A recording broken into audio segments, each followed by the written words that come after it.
میرے عزیزو، خواب جو ہے اس کے بارے میں حدیث پاک میں بھی ہے، مومن کا دیکھا ہوا خواب اکثر سچ ہوا کرتا ہے، بلکہ فرمایا گیا نبوت کا 46واں حصہ ہے۔ مطلب یہ ہے کہ سچائی ہوا کرتی ہے، اور اللہ تبارک و تعالیٰ جب اپنے مومن بندوں کو کسی بات سے الرٹ کرنا چاہتا ہے تو خوابوں کے ذریعے سے انہیں پیغام دیتا ہے۔ لیکن خوابوں کی تعبیر جاننا یہ ہر کس و ناکس کا کام نہیں ہے۔ ایرے غیرے نتھو کھیرے خوابوں کی تعبیر نہیں بتا سکتے۔ خوابوں کی تعبیر ایک علم ہے باضابطہ، اس کے لیے بہت ساری چیزوں کا جاننا ضروری ہے، اور خواب دیکھے ہو تو ہر کسی سے بیان بھی مت کرو۔ فرمایا گیا کہ اس سے بیان کرو جو خوابوں کی تعبیر کا علم رکھتا ہے، عالم دین ہے یا عالم باعمل ہے، اس کے پاس تم اپنے خواب بیان کر سکتے ہو۔ ہر ایک کے سامنے خواب بیان کرنا بھی نہیں چاہیے، مومنوں کو یہ کہا گیا ہے۔ یہاں بیچ میں رک کر کے میں اتنی بات کہہ دوں، یہ ضروری نہیں کہ جو کچھ بھی دیکھا جائے وہی چیز نظر آئے، ہر چیز کا کچھ الگ الگ معنی ہوتا ہے۔ حضرت محمد بن سیرین رضی اللہ تعالیٰ مشہور تابعی ہیں، خوابوں کی تعبیر کے امام ہیں۔ آپ سے پوچھا گیا خواب میں اذان دیتے ہوئے دیکھے تو کیا ہے؟ اذان دیتے ہوئے اگر دیکھا تو اس کی تعبیر کیا ہوگی، اس کا معنی کیا ہو سکتا ہے؟ توجہ چاہتا ہوں میں، صرف جھٹ سے ایسے ہی تعبیر نہیں بتا دی جائے گی کہ اذان دیتے ہوئے دیکھے، ہاں اس کا معنی یہ ہے۔ پہلے یہ دیکھا جائے گا کہ دیکھنے والا کون ہے۔ خواب دیکھنے والے کے اوپر ڈیپینڈ کرتا ہے، دیکھنے والا کیسا ہے۔ تو دو تعبیریں آتی ہیں اس کی۔ اگر دیکھنے والا شریف آدمی ہے، نیک آدمی ہے، تو اس کا مطلب یہ ہے کہ عنقریب وہ حج پر جائے گا۔ اذان دیتے ہوئے دیکھا یا سنا، اور وہ بھی قرآن کی آیت سے انہوں نے ثابت کیا، وَأَذِّن فِي النَّاسِ بِالْحَجِّ۔ اذان دیتے ہوئے اگر نیک آدمی نے دیکھا، پابند صوم و صلاۃ ہے، تو اس کا معنی ہے کہ وہ حج پر جائے گا۔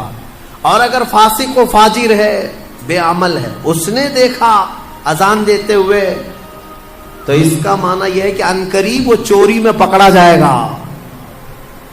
زمین آسمان کا فرق ہے تعبیروں میں، ایک ہی اذان ہے، دیکھنے والے کے اوپر ڈیپینڈ کرتا ہے۔ ایک حج پہ جا رہا ہے اور ایک جیل جا رہا ہے، چوری میں پکڑا جائے گا۔ اس کو بھی انہوں نے قرآن کی آیت سے ثابت کیا، فَأَذَّنَ مُؤَذِّنٌ أَيَّتُهَا الْعِيرُ إِنَّكُمْ لَسَارِقُونَ۔ قرآن پاک میں یہ دونوں جگہ پر اذان کا لفظ آیا۔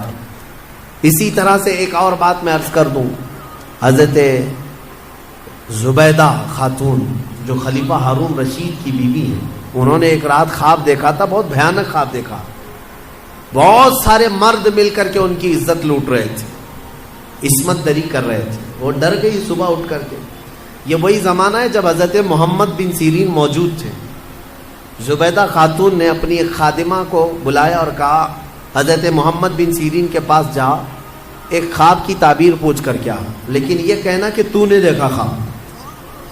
عیب ہے نا، بادشاہ کی بیوی اگر ایسا خواب دیکھی ہے تو شرمندگی کی بات ہے کہ کیا کیا دیکھتی ہے خواب میں، لوگ باتیں بنائیں۔ تو خادمہ سے کہا کہنا کہ تو نے دیکھا۔ وہ گئی خادمہ اور جا کر کے حضرت محمد بن سیرین سے کہتی ہے کہ حضور کل رات میں نے ایک بھیانک خواب دیکھا ہے۔ کہا کیا دیکھا؟ کہا بہت سارے مرد مل کر میری عزت لوٹ رہے تھے، عصمت دری کر رہے تھے۔ تو حضرت محمد بن سیرین نے خواب پورا سننے کے بعد پوچھا تو کیا کرتی ہے؟ تو کیا کرتی ہے؟ تو اس نے کہا میں کنیز ہوں، دربار کی کنیز ہوں، خادمہ ہوں۔ حضرت محمد بن سیرین ہنسنے لگے، کہا تیری حیثیت ہی نہیں، تو یہ خواب دیکھ ہی نہیں سکتی، تو نے نہیں دیکھا یہ خواب، جھوٹ بول رہی ہے، جھوٹ بول رہی ہے۔ اس نے کہا آپ کو اس سے کیا مطلب؟ کہا بتا صحیح کس نے دیکھا، میں تعبیر بتا دوں۔ اس خادمہ نے کہا آپ نے تو پکڑ لیا ہے، یہ میری ملکہ زبیدہ خاتون نے دیکھا۔ تو حضرت محمد بن سیرین نے کہا ٹھیک ہے جاؤ، اپنی ملکہ اپنی زبیدہ سے یہ بشارت دے دینا کہ اس خواب کی تعبیر کوئی گھناؤنی نہیں ہے، انقریب وہ ایک ایسا کام کرے گی جس سے پوری امت فائدہ اٹھائے گی، نیک کام کرے گی۔ اور اس خواب کی تعبیر ہی ہے کہ زبیدہ خاتون نے دریائے دجلہ سے لے کر عرفات کے میدان تک ایک نہر بنائی حاجیوں کے پانی پینے کے لیے۔ ہاں، ایک نہر زبیدہ خاتون نے اپنے پیسوں سے بنوائی تھی۔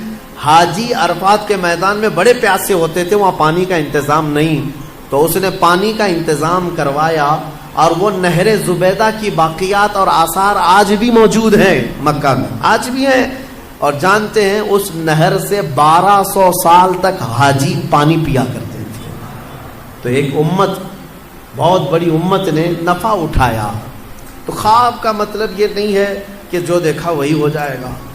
کبھی کبھار موت کی تعبیر زندگی سے ہے، کسی کے انتقال کی تعبیر اس کی زندگی سے کی جاتی ہے۔